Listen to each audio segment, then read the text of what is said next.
All right, everyone. Good evening. We are going to get started. We only have a few people on the line right now, but hopefully a few more will join us. Welcome. This is our public information session for the Michigan State University Waste Storage Facility Hazardous Waste Management Facility License Renewal Application. I'm glad to have you here with us tonight. My name is Jim Ostrowski. I work in Eagles Environmental Support Division, and I'll be moderating tonight's session and just kind of hanging out in the background a little bit too. Just to run through a few housekeeping details for tonight. All the lines are muted at this point. I'll explain in a minute how you can ask questions if you have them. And at that point, we will unmute lines if you want to talk. We are recording this public meeting just like we do with all of them, and it'll be posted up on our YouTube channel the next day or so. Also, if you keep an eye on the chat, you're going to see a few things be put in the chat today by Christine Grossman, who's with me as well. So you might see some links or some handout materials that you might want to download. If you have a question for our presenters tonight, you can type your question into the Zoom toolbar under the Q&A box. We'll get to the questions after the presentation. After the presentation, you can also click the raise hand icon, and that'll let us know that you want to ask your question verbally. At that point, we'll unmute your mic so you can talk to us. If you're on the phone, you can dial #2, and that will raise your hand for us, and we'll be able to see you on the phone, see that you have a question. With that, that's all information I have. I'm going to turn over to Una. So Una, you can go ahead and come on and share your screen and say hi to us. Hi everyone, I'm Una. I'm going to share my screen.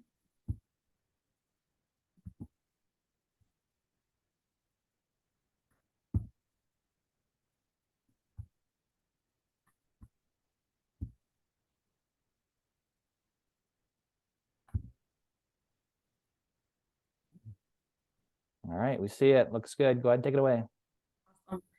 Awesome. So the purpose of this meeting is to provide everyone with an overview of the facility's hazardous waste operations, outline the hazardous waste operating license renewal process, as well as offer an opportunity to bring questions to the Eagle panel. So I'd like to go around and introduce some of the Materials Management Division staff that are on the call with me tonight. So we have Dan Daly, who is the Acting Permitting and Program Support Unit Supervisor. We have Jeremy Pepin, who is one of the environmental engineers assigned to the project.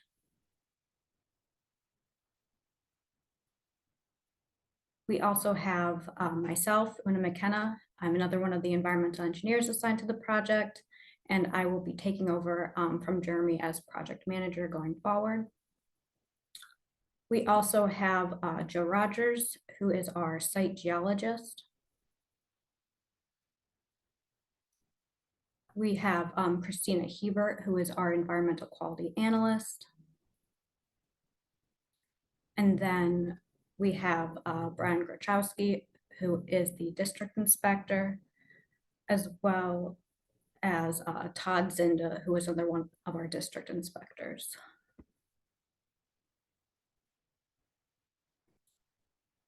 So please feel free to reach out to me or any one of my colleagues if you have any questions following this presentation.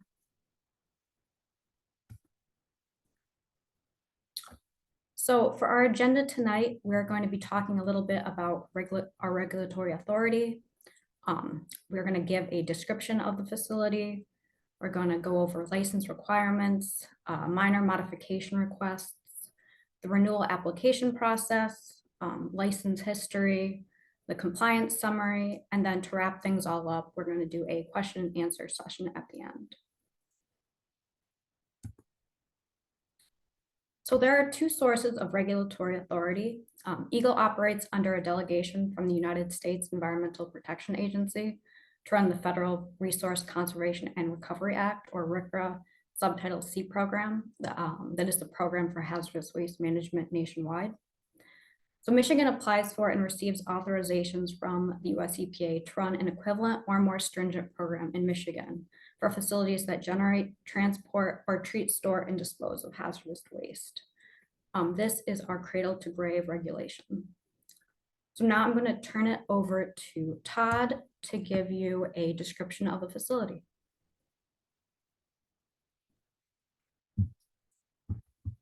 Hello, everyone. Good evening. My name is Todd Zindo. I'm a district inspector with the Hazardous Waste Program in MMD.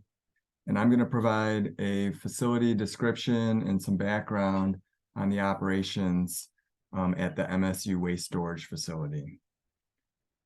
As you can see on the slide here, that's the facility in the blue rectangle. It's located near the intersection of Jolly Road and 127. It's also located, another way to think about it is on the far south side of MSU's campus near the intersection of Collins Road and Jolly Road. The facility is authorized to hold a maximum of 7,900 gallons of hazardous waste. Hazardous waste received at this facility is only from MSU's facilities, the primary being the main campus, but they do also accept waste from other MSU facilities throughout the state. This facility is not authorized for treatment or disposal. They are only authorized and permitted for consolidation and storage of hazardous waste. Another thing I wanted to mention, since we're looking at the map, the facility is completely enclosed with a fence and gate that limits access. And I think that's all I want. Oh, I guess we'll do a quick overview here. So there's two main storage areas at the facility. There's the east storage building. That's the one on the east side with the circular drive kind of going in on the north end. Then there's the middle storage building. This building is not authorized for hazardous waste storage. It's used for storage of RCRA empty containers, which could be containers that did have hazardous waste but are now considered empty under the regulation, and storage of supplies or new drums and containers. No hazardous waste or liquid industrial byproduct is stored in the middle storage building. And then the final storage area is the west storage building. And that's another hazardous waste storage area. One other thing that I wanted to mention, while the license is for hazardous waste storage, this facility could also accept liquid industrial byproduct, which is regulated under Part 121 under our Act. And then it also could be, it could also accept universal waste, which would be like fluorescent lamps, batteries, pesticides. There's a variety of different wastes that are considered universal waste that are not regulated as part of this license, but they could receive it, and we would inspect both liquid industrial byproduct and universal waste under our rules when we visit the facility. So why don't we go to the next slide, please? Here's an overview of the East Storage Building.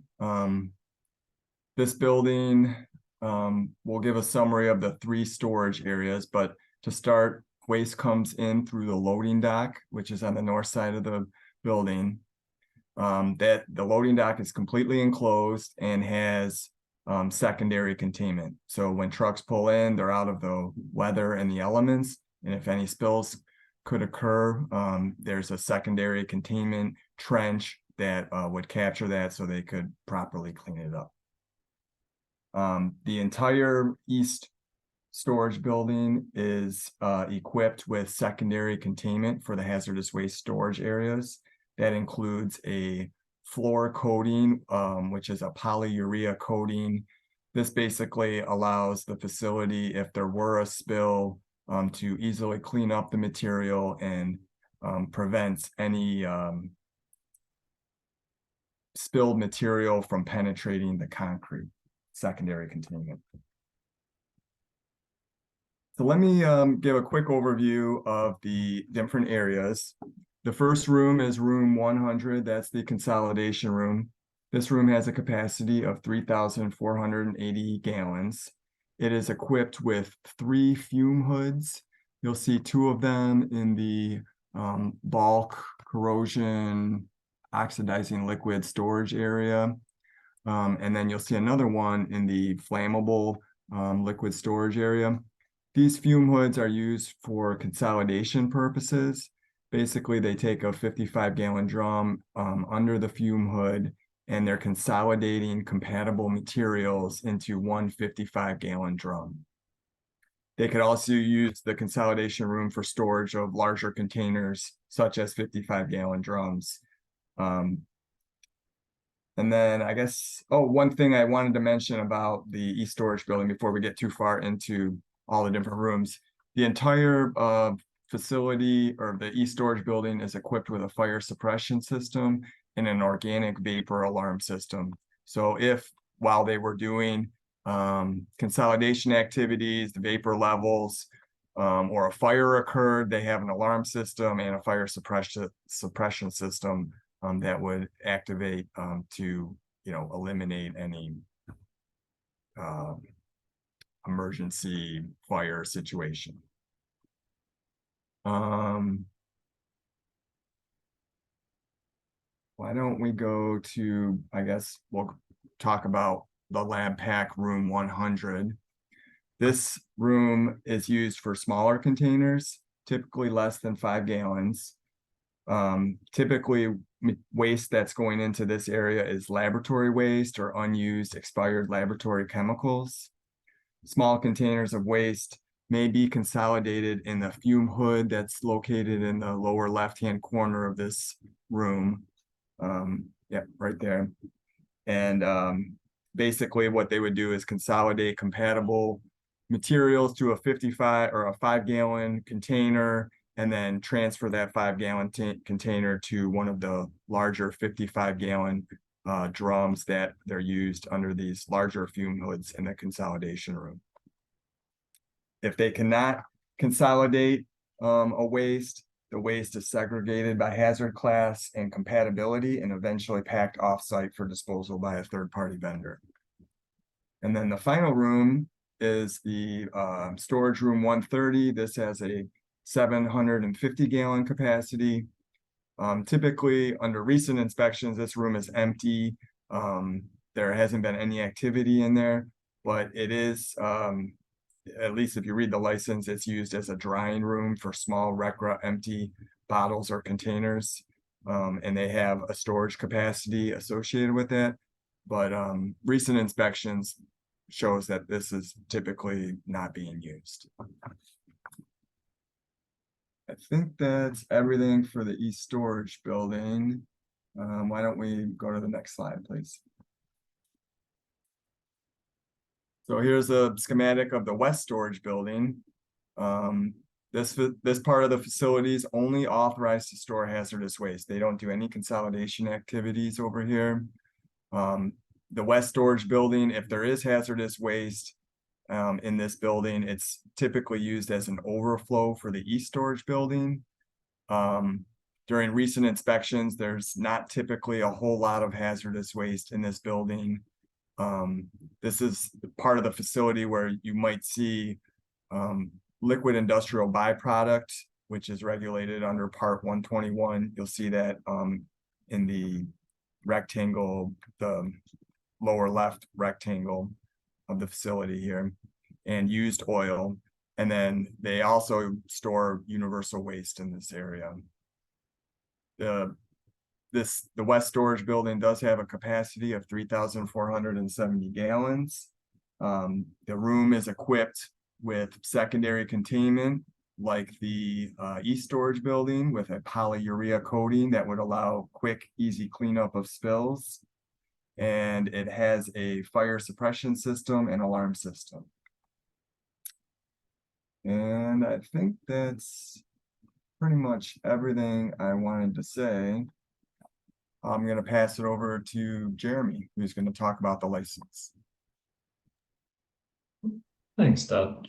So we'll be going over general requirements for TSDF operating licenses first, and I'll just be going down the list on the slide. So to start, owners and operators of TSDFs are required to ensure that all waste managed at their facility have been properly characterized.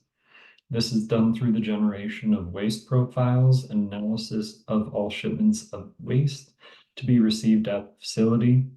These waste profiles are initially developed when new waste is generated and captures the specific characteristics of that waste. All waste profiles are required to be kept at the facility until its final closure. And when a waste is received at the TSDF, an analysis is done to ensure that that shipment matches its specific waste profile. Any discrepancies must be reconciled before waste can be accepted at the facility as well. Moving on to inspection schedules, the owner or operators of a TSDF must inspect their facility and its equipment for any sort of malfunctions, deteriorations, operator errors, or discharges that may cause or may lead to releases of hazardous waste or constituents into the environment or threat to human health and the environment. These inspections must also be done often enough to identify problems in a timely manner that they can be corrected before any sort of harm can come to humans or the environment. MSU's waste storage facility does daily inspections of their containers and secondary containment units to ensure that they aren't damaged or leaking. In terms of personnel training, operators of TSDFs are required to complete and maintain adequate training for the management of hazardous wastes. And this can kind of determine or is determined by the level of their responsibilities and interactions with that hazardous waste as well. And in terms of MSU, they require their employees to get annual recertifications in those trainings. For emergency preparedness and response, TSDFs must be able to anticipate, minimize, and prevent any sort of emergency situations that could happen at the facility, and this could range from any sort of fire or, I guess, catastrophic event such as an explosion, natural disaster, or release of hazardous waste. This is covered in the facility's preparedness and prevention plan, which regularly notes any emergency response equipment that's needed, such as fire suppression systems, as Todd mentioned, spill and decontamination equipment as well, and how emergency situations will be communicated within the facility itself, but then also to emergency responders and the community around the facility. And that preparedness and prevention plan kind of goes hand in hand with the contingency plan. This is where the facility puts together its plan to respond to those emergency situations in the case that one actually does happen. The contingency plan is designed to establish necessary plan procedures to be followed in the event of the emergency situation. These plans are intended to be carried out immediately when an emergency situation arises and are provided to state and local agencies and emergency responders. And these plans contain procedures for the identification of potential emergency situations for those responding to them and how to handle them as well, and the contact information for applicable state and local emergency responders and agencies. Oops. In terms of reporting and record keeping, TSDFs are required to keep an operating record at the facility at all times and that record must be kept for the whole life of this facility, so until they completely close. The sort of records that are required, sort of reports that are required, come throughout the various points of operation of the facility, such as any sort of environmental monitoring done, situations of non-compliance, or emergency situations that may arise. Moving on to the closure plan, TSDFs must have a closure plan in place that is used to ensure that it is closed in such a way that minimizes any sort of need for further maintenance and controls, minimizes, or eliminates any post-closure escapes of hazardous waste.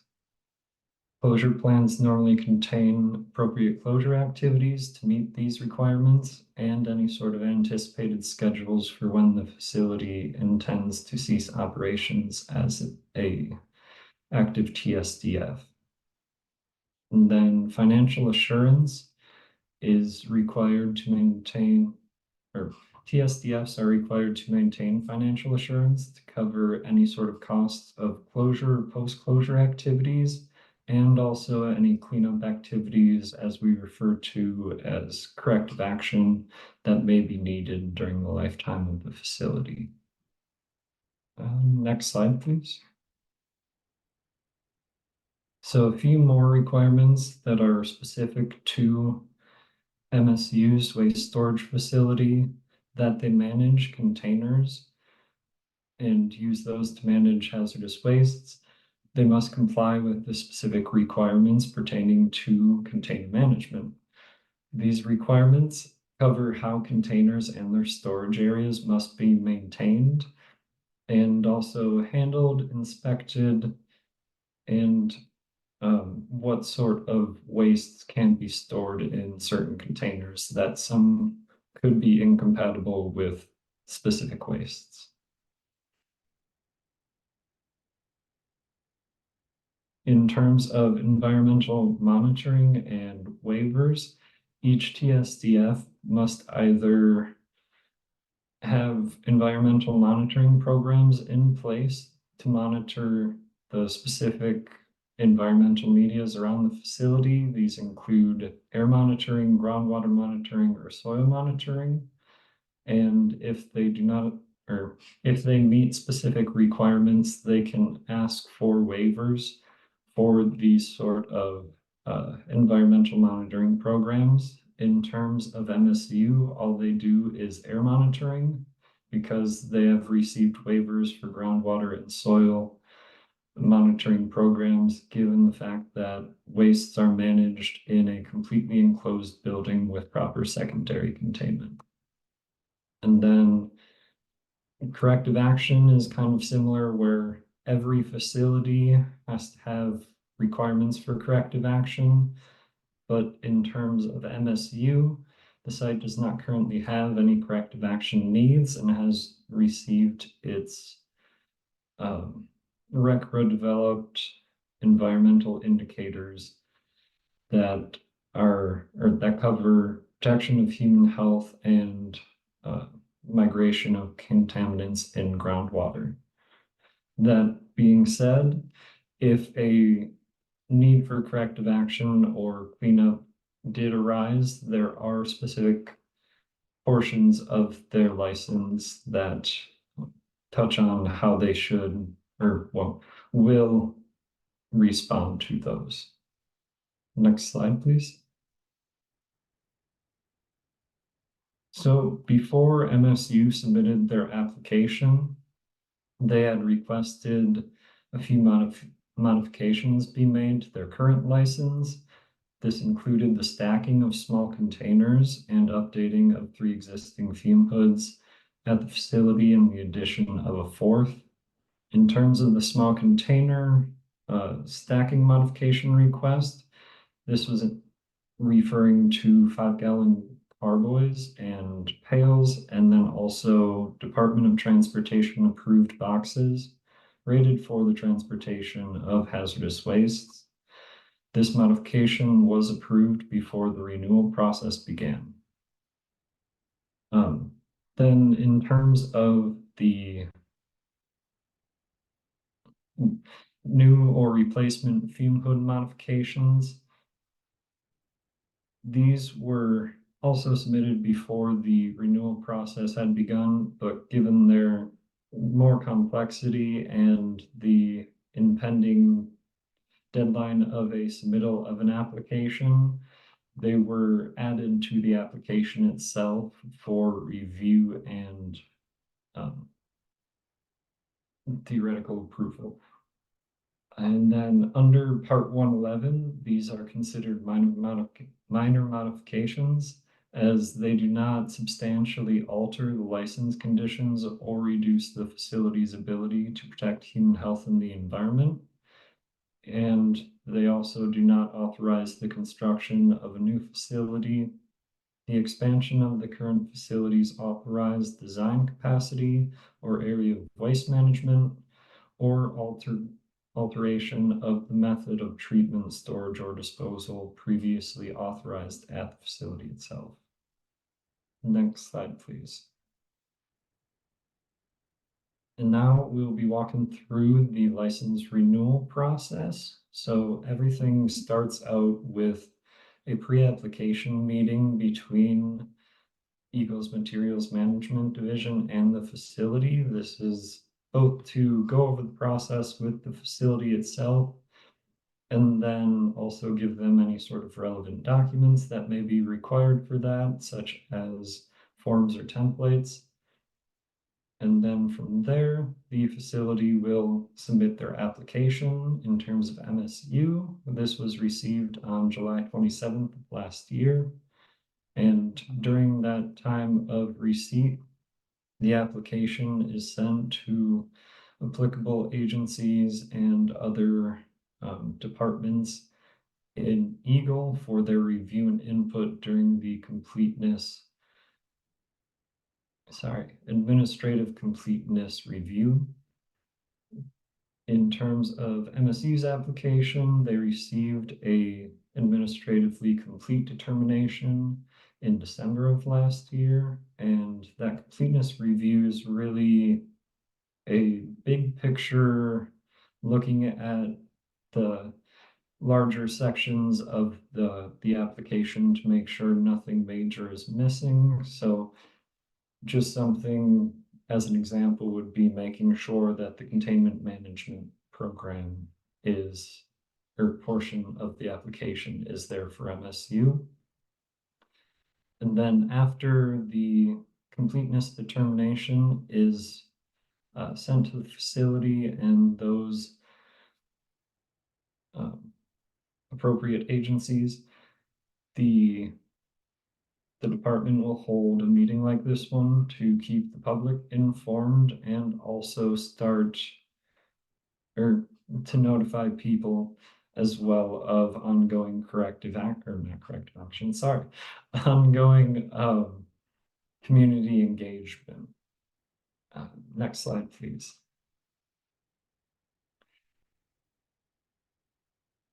So from the completeness review and notification, we move on to the technical review by the project team. And this is really getting down and looking at the information to make sure that it meets the regulatory requirements and that the application, gives us all of that we need. Normally, this results in a notice of deficiency, but that doesn't necessarily mean that there's anything specifically wrong or bad about the application, just that we may need a bit more information in specific sections. And we haven't gotten through that portion for MSU's application itself, but normally as part of that review, the project team will go out to the facility, just get eyes on the site, and to make sure any parts of the application itself that could be a bit confusing just on paper can be seen. And moving from the technical review, the facility will receive a technically adequate determination, and another meeting like this will be held, but also in unison with that, there will be a formal hearing that kicks off the public comment period, formal public comment period, where those interested can submit formal comments to be responded to by the project team. And any comments that are received during that public hearing or the public comment period will be responded to in a responsiveness summary or a response comments. And from there, we move on to the final determination to either approve or deny the reissuance of the license. Next slide, please. So a recap of MSU's license history. They were initially licensed in 2000 and received their first renewal application in 2010. In 2014, they submitted an expansion application for the West Storage Building to store hazardous waste. And given their timely submittal of their renewal application in July, before the expiration date of their current license, they're allowed to continue operation under that current license until a final decision is made on their renewal application. From there, I think I'll be passing it on to Brian.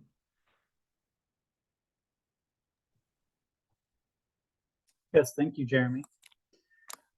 So my name is Brian Grohusky, and I've been doing hazardous waste inspections here for about 24 years now. So the first time I was out at MSU was back around the year 2000. My predecessor was the primary inspector at the time, but I stayed in the loop and took over sometime around 2015. So I'm going to cover some of the compliance history and summary here.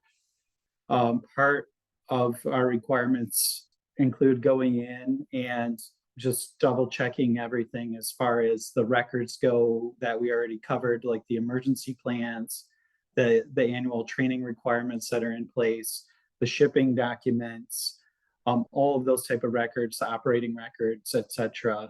And we look at the license conditions as well while we're there. A lot of times we also take a look at the perimeter, maybe from angles that the staff that work inside don't often see, and make sure that everything's secure, the fence is in good condition and that kind of thing. And any issue we find would be identified in a compliance communication letter or violation notice if it was severe. Usually we would request correction within 30 days. And normally those things are what I've seen at MSU is just very, very minor things. They're normally in great shape. We conduct, excuse me, annual inspections at minimum. And the US EPA also comes in and does annual audits as well. Just to kind of check, because they're a state institution and we're a state agency, and they want to make sure that the federal government keeps an eye on it too. So next slide, please. So for compliance resolution, I think I kind of got into that a little bit. Most of everything that I've seen has been able to be wrapped up very simply and easily. I would say we haven't found anything major at the facility. If there was a major violation, sometimes there's an enforcement policy that would be considered significant non-compliance. There has been none of that during my tenure. Significant non-compliance would require an actual penalty and enforcement order, and that has not been the case out at this facility. So I also wanted to point out that you heard Todd's presentation earlier. Todd is one of the other inspectors actually that puts eyes on this facility and helps ensure consistency across the state for all of the storage facilities.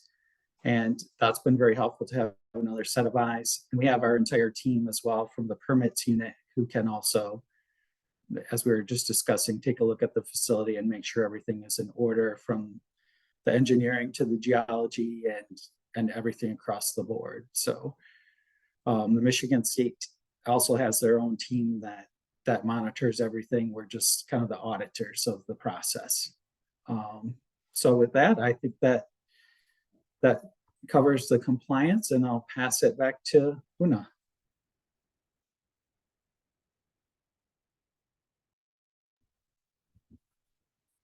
Thank you, Brian.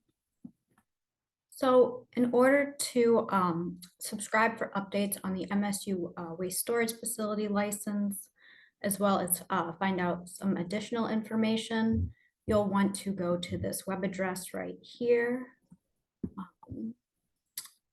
Then that will take you to the Michigan State University webpage, Eagle webpage. And so you can read more about the facility here. And then where in the Stay Connected portion of the web page, you can click here on subscribe. And then you can enter your email address here and hit the submit button for those updates. And then with that, I'm going to turn it back over to Jim. Hey, thanks, Una. All right. Well, right now we're going to open it up for questions that anyone might have, and I'm just going to bring my screen back up here. So just 1 second.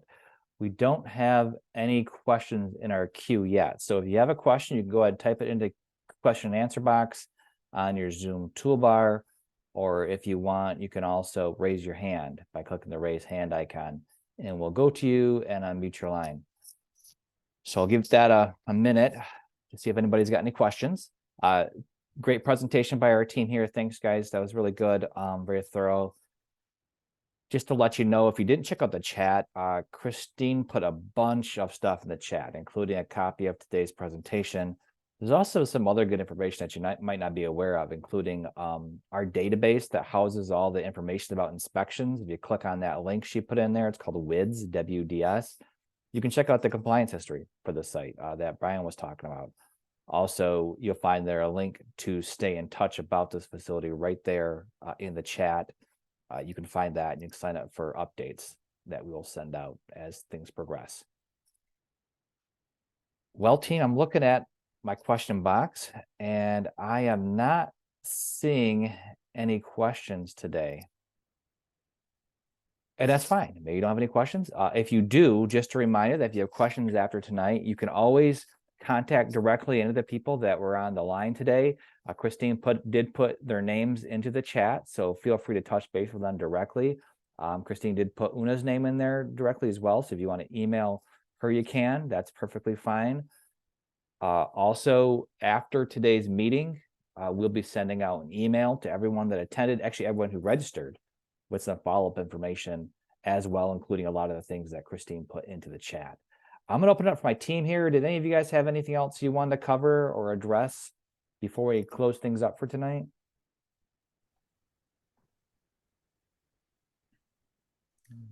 This is Brian, and I definitely wanted to thank the MSU team for their continued commitment to compliance and maintaining safety out there as well. All right. Thanks, Brian. Up on the screen is a list of everybody that was here today. And I want to thank all of you that joined us today to listen in. Thanks for joining us. I appreciate you taking time out of your evening tonight. If you know of somebody that wanted to attend and couldn't, don't worry. We're recording this and we'll put it up on our YouTube channel in the next couple of days. Everyone will get an email with a link to the recording so you can watch that later. I want to thank everybody for joining us tonight and have a great rest of your evening. Thank you.